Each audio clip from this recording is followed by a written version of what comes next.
Welcome friends. So who is a master? So today we have a great master from Germany, Ram Gajjala, who has started his meditation journey 25 years back, and there are a lot of things to know about him. Though you know him very well, he's been into meditation and spiritual practice, and he is also a great face who has a great leadership quality. So in spirituality, you met him a lot of time. So welcome Ramesh sir in the show of Be a Master.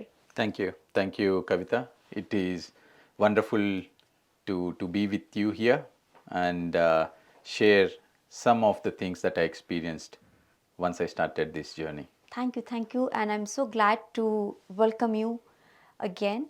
So please share your spiritual journey. When did you start, and what was the reason behind it? Yes, so everything started since I was very young as a kid. So my father was always behind gurus. Wherever a new guru used to come up, he used to go there. And he, being the father and head of the family, used to take the whole family there. So, all through my childhood, I have met so many gurus, and with that, we have practiced so many practices, whatever this guru used to teach. It could be new bhajans, new kirtans, new slokas, whatever. So, all through my childhood, it was a process, going guru after guru, because my father was going in search of something to experience not just a physical aspect of life, but experiencing different aspects of life. As kid, we never knew why he is behind these gurus, but however, we were mechanically following him because there was no choice. Right. So that is how my journey started. And then in 97, 98, he met Patriji. By then I finished my school. I was already in my plus two. And then I was very much busy with studies. So, and also I was kind of, frustrated because we had been going to so many gurus. Right. So, when he came back saying, okay, now we have a new guru in our lives, it is this Patriji, and now we don't need to do any prayers, no pujas. That for a way I was happy because pujas, prayers, early morning waking up and going to temples, doing Nagar Sankirtans, we would like to sleep as a kid. So when he came up with this, I was not so happy because there would be a new practice in our life. Right. But then I had an excuse of education. I was very busy with my plus two, so I said, "I'm very busy. Don't pull me into this." So I was out of it, and my father, anyways, he started his journey.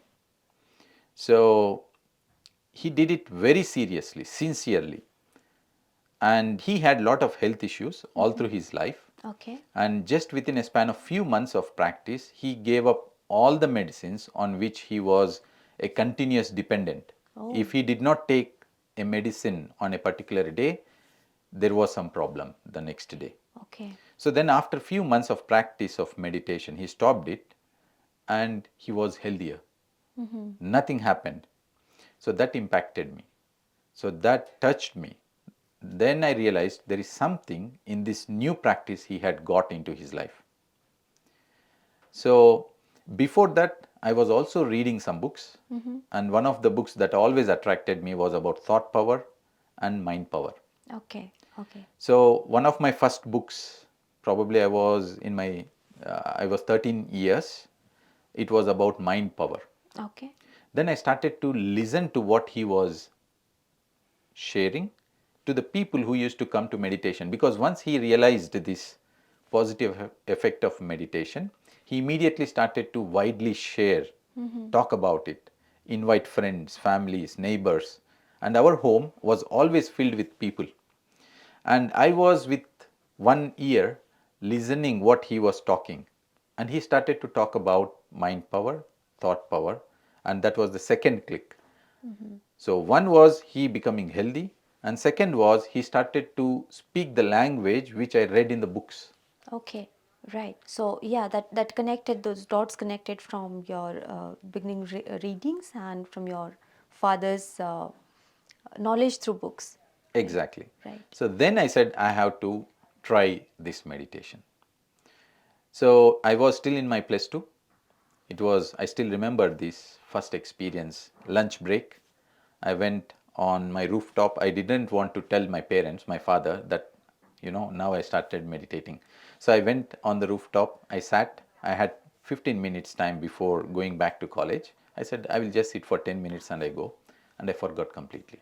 I probably sat for over half an hour. Oh, that's wonderful. Yeah. For me, it was just like few seconds. And when I woke up and I noticed that it was over half an hour, I was very surprised. I was in a no time zone, very completely relaxed.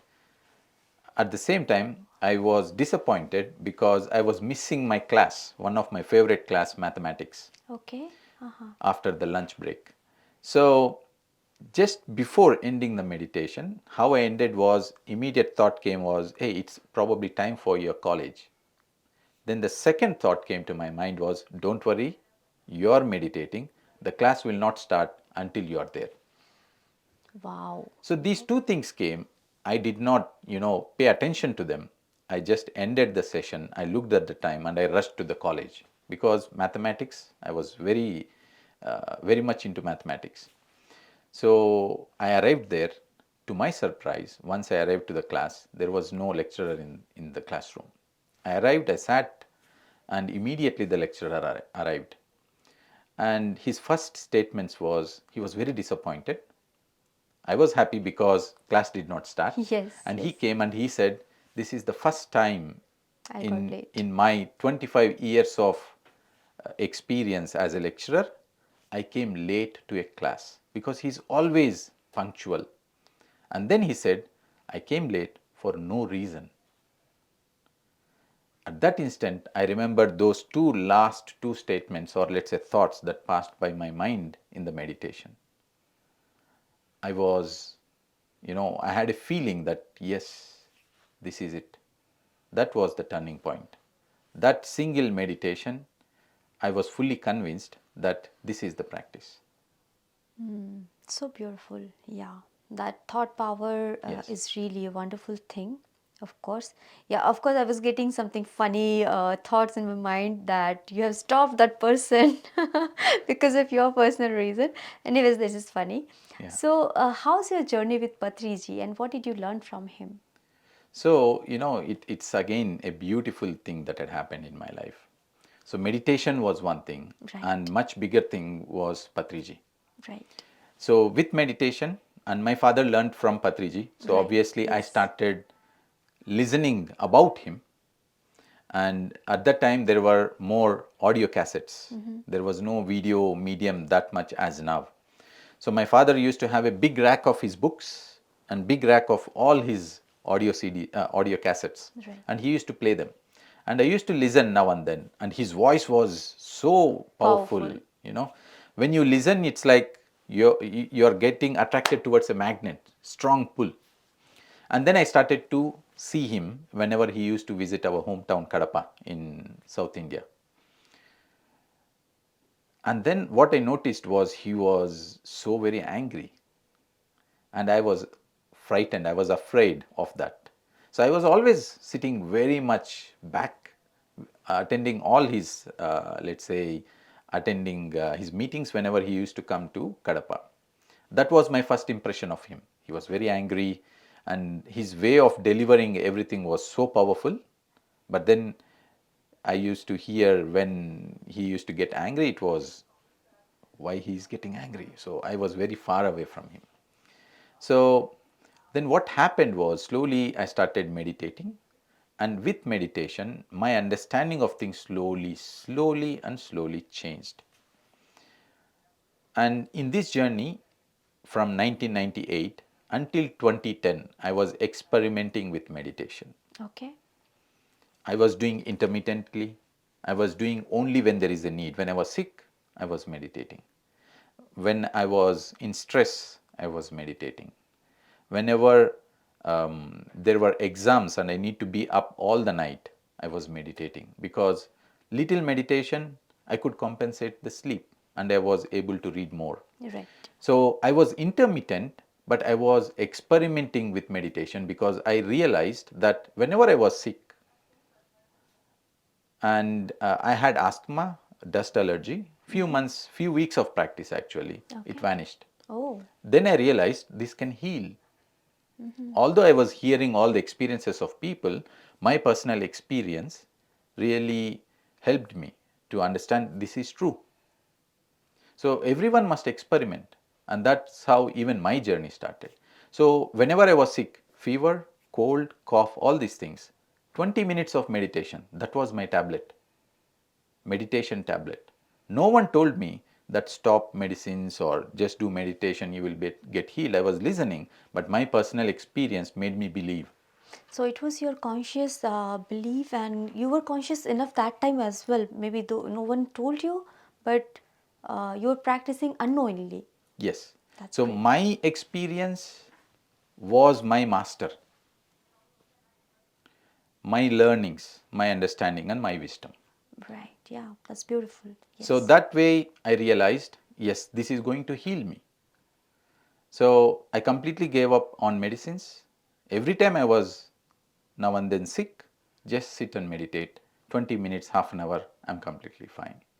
So then all these needs were slowly increasing. You know, it's like nature gives us opportunities. And for me, whenever there was stress, whenever I was sick, these are the opportunities for me the nature was giving me so that I could connect to the right source, right, go to the right support. That was meditation. So until I became a regular meditator, things were coming up. Nature was giving me these opportunities. We can say difficulties, but let's say opportunities. It is triggering you by different means. Yeah. Yes. Yeah. So I became a constant student of this practice of meditation. Right. So I can say that from 2005, I started doing regular meditation, daily meditation. Until 2010, I was just doing myself. In 2010, I realized no, this is not enough.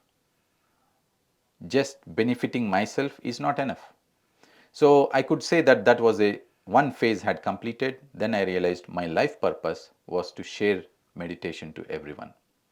And once I started sharing meditation to everyone, so I was already married in 2008 with Madhu, and we decided it's time for us now. This is our life purpose. And then the connection with Patri sir completely changed. With thoughts, how things change, with thoughts, how life change, that we witnessed. We just thought it's time for us to share meditation. We were living in Egypt. The very next month, we were in India, and Patriji was visiting our hometown again for a marriage ceremony, and Okay. we could meet him. Okay. I do not know how he had caught our thoughts. He invited us. He took us to his room and we started talking. And then he said, I'm coming to Egypt. And since then, our, our whole experience of spirituality transformed, being closer with Patriji. So Patri sir used to visit twice a year until 2016 that we were there. So we had every year twice opportunity to spend with him at least a week. So tell me more about your journey in Egypt and how did it start? Because earlier, where you were after going from India, Yeah. have you started in Egypt or you were in Yes. other?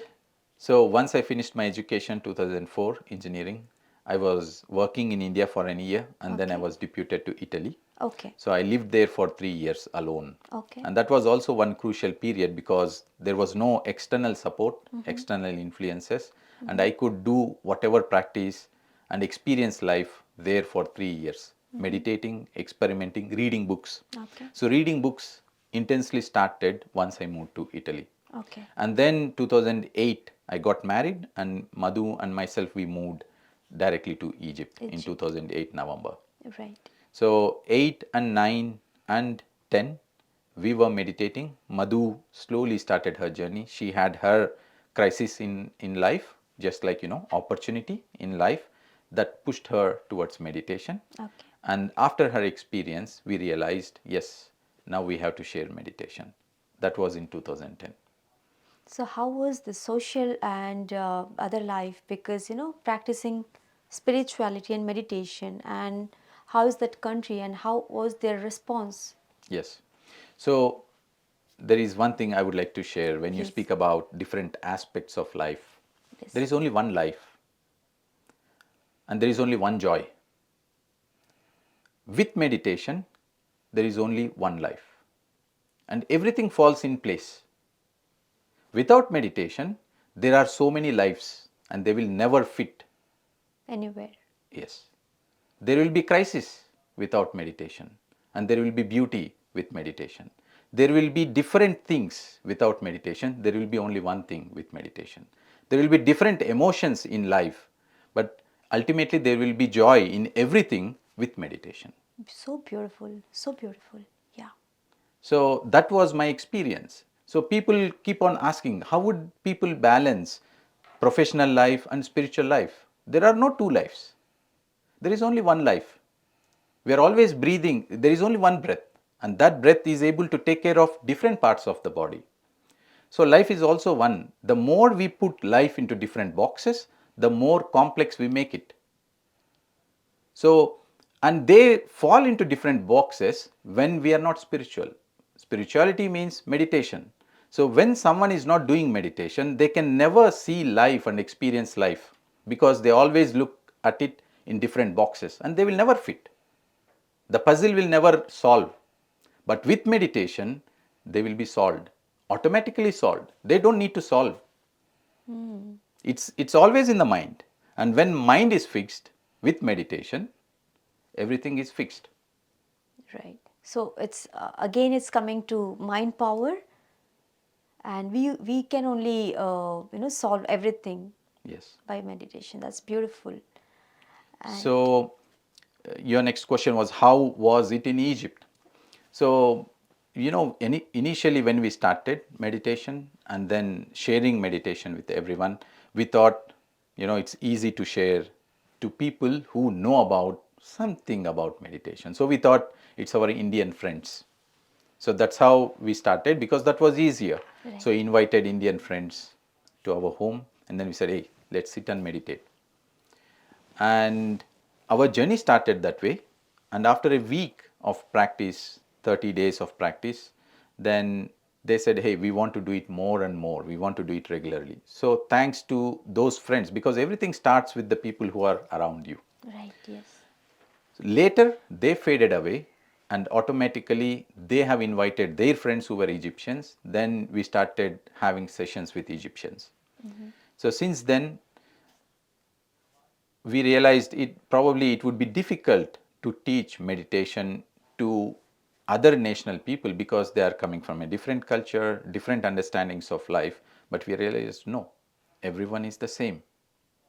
Everyone have same issues in their life, and everyone need answers and solutions. And where could else they find except within themselves? And how can they go within themselves? Just with their breath, So true. meditation. So true. So initially we thought it might be different, difficult, but in reality it is the same. So it was easier. We indeed had such a wonderful, wonderful family in Egypt. We are still in touch with them, and huge family in Egypt. We had meditation sessions daily at our home, and not our home, it's everyone's home. That was where we used to come together, spend time together, meditate together, learn together, share together. Right. So, beautiful journey in Egypt. So, which kind of projects you have worked on? And in Germany right now you are located. So, what else are going on? Which kind of practices and this work is going on? So, yoga is everywhere. Yoga is, how do you say, the main door for these Western countries or any other countries to experience different dimension of life.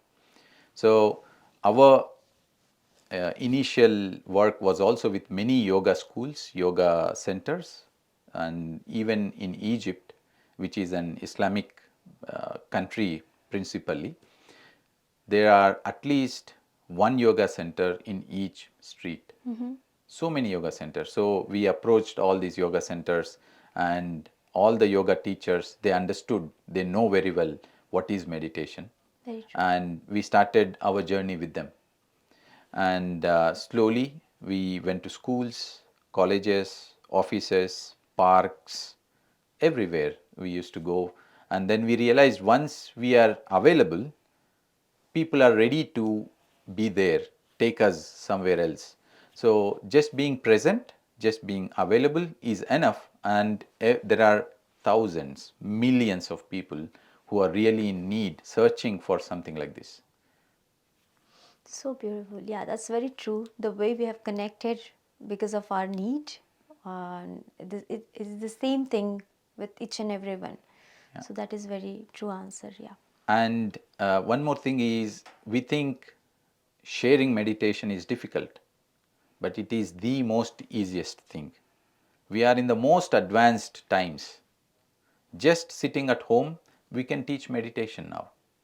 That is what we all have experienced the past 2 years. Yes. We were all sitting at home, Yes. but we are all connected. We are all sharing so many things, learning so many things, experimenting and experiencing so many things. Okay. So, teaching meditation is the most easiest thing, much easier than doing meditation. What do you feel like, teaching one-to-one directly and teaching through camera, right? Because in lockdown period we did that, and yes, of course, the intensity and the fastest way it spread in COVID time, it was great, that we couldn't do in our early age. So how it goes, how the authenticity goes through camera, it is the same thing. Is it the same thing? Yes. So, obviously, like the interview that we are doing now, sitting together face to face, could also be done offline in the sense sitting in two different places. Yeah, interview will happen, message will come, but then there is a different connection sitting together. Yes. The energy would be there,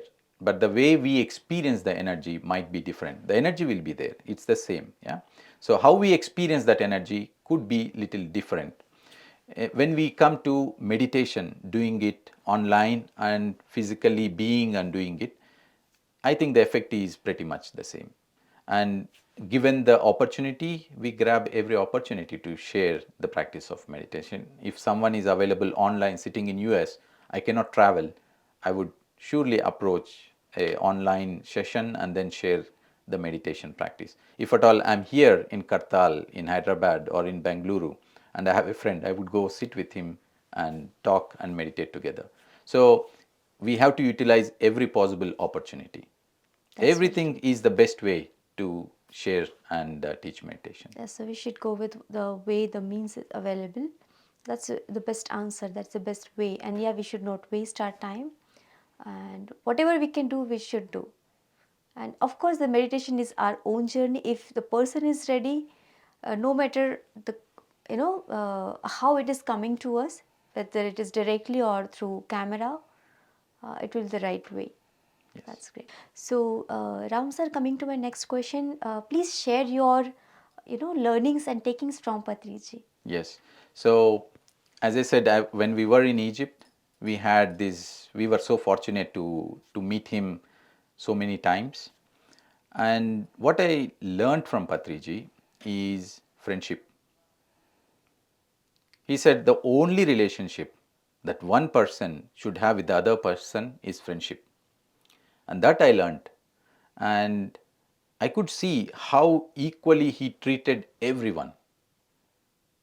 Everyone is the same. Everyone is given the same attention. Everyone is given the same love with that attention.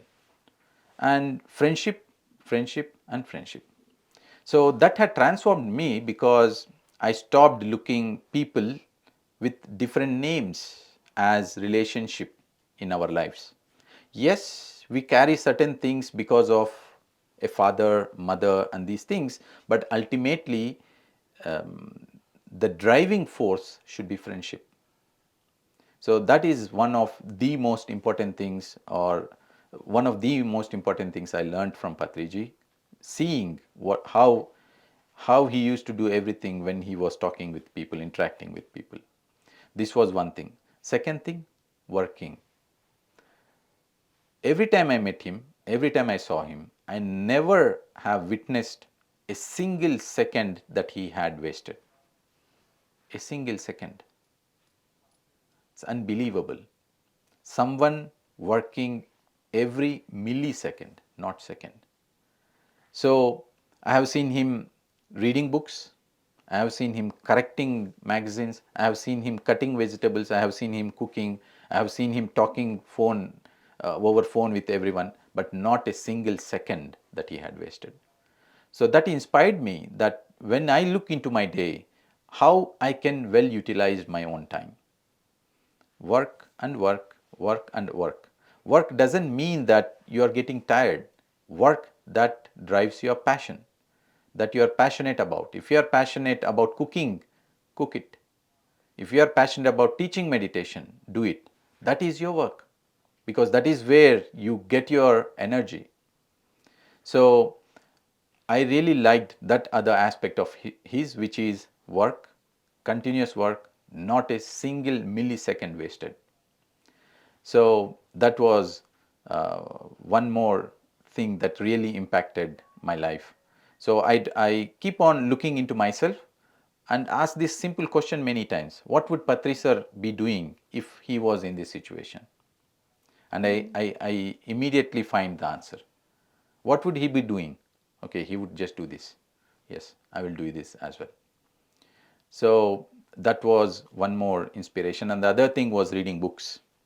Patri sir, my relationship with Patri sir, although I met so many times, we spoke very little. I was a keen observer of him.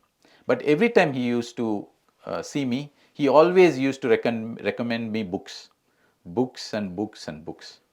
So I started reading so many books, all the books he used to recommend. So reading books is one of the most important things in everyone's journey. Right, yeah. Because when we read book, we read one lifetime many times. So instead of living one lifetime, we live that lifetime of information and wisdom just by reading one book. So reading books had greatly helped me. So that was one more thing that Patriji had always, guided. And yes, so many books he continuously recommended. So these are the most important things I learned from him. And there are so many things, so many things. I think meeting Patriji uh, was the best thing that happened in my life. Greatest gift Yes. of this lifetime, of Yes, course. exactly. That's really a great to know about your journey, about your time with Patri sir and your takings from Patri sir and the transformation you have gone through. It's really wonderful. At last, a small message to our audience. So this is the time. If you are not meditating, meditate. If you are already into meditation, talk about meditation, speak about meditation, teach meditation, spread meditation. This is the only thing we have to do now, nothing more. Just meditate. If you are already into meditation, teach meditation, because that is going to bring a greater shift into your life and into everyone's life. When we teach meditation, it is not for that person, the other person. It is always about myself, ourself. So keep on meditating, keep on spreading meditation. So this is the message, the ultimate message to everyone. Meditate and spread meditation, whichever medium. Now we are doing through PMC. Channel. If we are not in PMC, we do it through phone, through our messages. There are trillion ways to spread meditation. We have to catch that is available every given moment and do that. It's ultimate thing that we can do. And thank you for your wisdom. Thank you for this message, though it's very small, but indeed it's great message. Thank you, Ramesh sir, for coming on our channel and sharing your wisdom. Thank you. Thank you for so giving much. me this opportunity. Thank you. Thank you.